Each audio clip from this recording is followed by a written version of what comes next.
किन केस को high court approach करना चाहिए, किन केस को सुप्रीम कोर्ट अप्रोच करना चाहिए, किन केसेस में अभी फिलहाल हाई कोर्ट नहीं जाना चाहिए। अगर मान लीजिए कि हाई कोर्ट जो भी आपके स्टेट का है वहाँ काफी वक्त लगता है सुनवाई में, 2-4 महीने लग जाते हैं, तो ऐसे में आपको वेट करना चाहिए चार्जशीट का। अगर उस हाई कोर्ट में जो आपके स्टेट का है उसमें वक्त लग रहा है तो दोस्तों जब भी किसी का नाम आता है किसी भी सीरियस तरह के क्राइम में, सीरियस मामलों में जब किसी को पुलिस अरेस्ट करती है, अरेस्ट करने के बाद जब जेल भेज देते हैं उसको, तो ऐसे में चार्जशीट लगने का कई बार लोग वेट करते हैं बेल लेने के लिए, और कई लोग चाहते हैं कि चार्जशीट से पहले ही बेल हो जाए। और ऐसे में जब आप बेल लगाते हैं लोअर कोर्ट में या बेल लगाते हैं सेशंस कोर्ट में, वहां से बेल आपकी डिसमिस हो जाती है, और कई बार तो 2-3 बार बेल लगाने के बावजूद भी आपको बेल नहीं मिल पाती है। ऐसे में अक्सर मैंने देखा है ऐसे में कि कुछ लोग आपको मना करते हैं कि हाई कोर्ट आप मत जाइए, और कई लोग बोलते हैं कि हाई कोर्ट अप्रोच करना चाहिए। ये अलग अलग केस में डिपेंड करता है, केस क्या है तो केस टू केस देखना पड़ता है, किन केस को हाई कोर्ट अप्रोच करना चाहिए, किन केस को सुप्रीम कोर्ट अप्रोच करना चाहिए, किन केसेस में अभी फिलहाल हाई कोर्ट नहीं जाना चाहिए। तो जितने भी दिल में आपके सवाल हैं कि हमें हाई कोर्ट में बेल लगाने जाना चाहिए या नहीं, अगर आप एंटीसिपेटरी बेल लगाना चाहते हैं तो भी, आप रेगुलर बेल लगाना चाहते हैं तो भी, और इंटरिम बेल लेना चाहते हैं, मतलब कोई इंसान जेल में बंद है कुछ दिनों के लिए बाहर निकालना है उसे, तो भी ये वीडियो बहुत काम का है। वीडियो को पूरा देखें, इस वीडियो के माध्यम से आप जान पाएंगे कि आपको कब बेल हाई कोर्ट में लगानी चाहिए, कब नहीं। ज्यादा कुछ जानने के लिए दोस्तों बने रहिए हमारे इस वीडियो के साथ। नमस्कार दोस्तों, फिर एक बार स्वागत करता हूं आप सभी का अपने इस यूट्यूब चैनल पर जिसका नाम है फाइट फॉर ट्रू, और मेरा नाम है वीरेंद्र।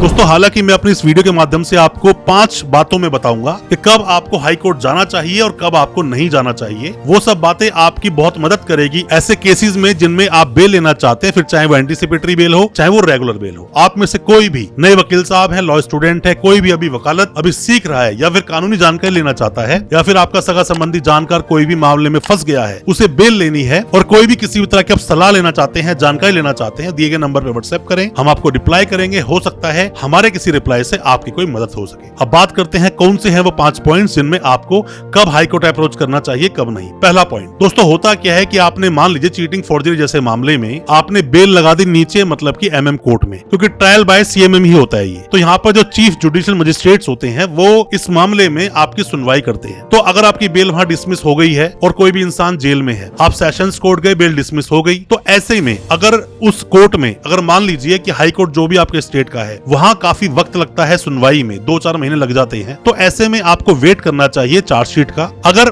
उस हाई कोर्ट में जो आपके स्टेट का है उसमें वक्त लग रहा है तो आपको ऐसे में चार्जशीट का वेट करना चाहिए। चार्जशीट आने के बाद दोबारा बेल लगानी चाहिए, और दोबारा बेल लगाकर भी अगर बेल नहीं होती आपकी तो आपको बिल्कुल हाई कोर्ट अप्रोच करना चाहिए। सोचना नहीं चाहिए, संकोच नहीं करना चाहिए। जितना डिले करोगे उतना ज्यादा जो भी इंसान आपका सगा संबंधी जानकार जेल में है उसे उतना ही वक्त और जेल में काटना पड़ेगा। अगर एंटीसिपेटरी बेल आप ले रहे हैं तो आपको कोई फर्क नहीं पड़ता कि चार्जशीट लगी या नहीं लगी, ऐसे में आपको सीधा हाई कोर्ट अप्रोच कर लेना चाहिए बेल लेने के लिए, वरना बहुत समय बीत सकता है, आपके अगेंस्ट 82 की कार्रवाई, भगोड़े की कार्रवाई भी की जा सकती है। अब बात करते हैं दूसरे मुद्दे में। दोस्तों होता क्या है कि जब भी किसी भी इंसान की 2-4 बार बेल डिसमिस हो जाती है, चार्जशीट लग गई उसके बावजूद भी बेल डिसमिस हो जाती है, तो आप वेट करते हैं कि हम चार्जेस पर बहस करा के जल्द से जल्द गवाही पे लाएं। दोस्तों गवाही पे लाना एक अच्छा डिसीजन हो सकता है कुछ तरह के सीरियस मामलों में, जैसे पॉक्सो में हो सकता है, पॉक्सो में लड़की गवाही हो जाए तो आप हाई कोर्ट जाएं, मानता हूं बात को। 307 के मामलों में भी ऐसा हो सकता है, और भी कई तरह के सीरियस मामले हैं जिसमें की जो विक्टिम है या जिसको चोट आई है या जिसके साथ वो अपराध घटित हुआ है उसकी गवाही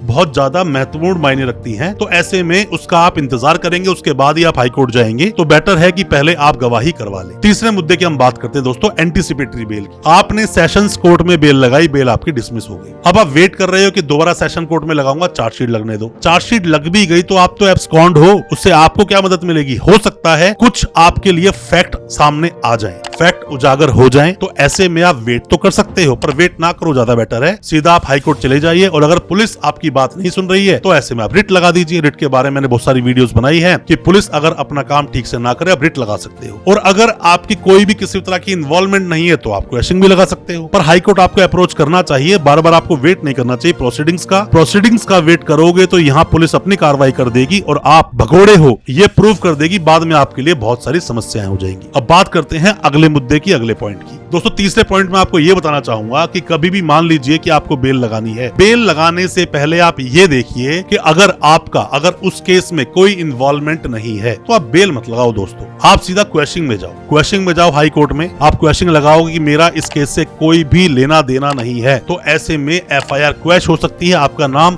उस एफआईआर से निकाला जा सकता है। बहुत सारे लोगों के नाम आते हैं डिस्क्लोजर स्टेटमेंट। किसी इंसान को पकड़ा गया, दूसरे का नाम ले दिया, तीसरे का 4, 5, 6, 10 उसके अंदर और भी ज्यादा एक्यूज बनाते चले गए। तो ऐसे में होता है, पुलिस भी काफी एक्टिवली लोगों के नाम जुड़वाती है, तो यहाँ आपके साथ बहुत समस्या हो जाती है। बेहतर है बेल ले के ना चक्कर में पड़कर आप सीधा क्वेश्चन लगाओ। मामले में क्वेश्चन हो सकती है, पूरी तरह से आप उस केस से बाहर निकल सकते हो। अब बात करते हैं हम चौथे पॉइंट की। दोस्तों होता क्या है कि मैंने ये देखा है कि ज्यादातर मामलों में जब भी किसी इंसान को उठाकर जेल में डाल दिया या फिर कोई इंसान अभी फरार है, तो उसके पास एक ही रेमेडी आती है, बेल। दोस्तों बेल से ज्यादा बड़ी रेमेडी है रिट की। रिट क्या होता है कि आप मैंडेमस में रिट लगा सकते हैं। 226 आर्टिकल हाई कोर्ट, 32 आर्टिकल बोलता है कि आप सुप्रीम कोर्ट बेल लगा सकते हैं। कॉन्स्टिट्यूशन ऑफ इंडिया, भारत का संविधान, उसमें इन आर्टिकल्स में आपको परमिशन मिली है, आपके पास अधिकार है कि आप रिट का सहारा ले सकते हैं। अगर कोई पुलिस वाला अपनी ड्यूटी को ठीक तरह से नहीं निभा रहा है तो ऐसे में रिट लगाएंगे, ना तो आप बेल के लिए जा रहे हैं ना क्वेश्चन ले जा रहे हैं, आपको रेमेडी मिलेगी, स्टे हो जाएगा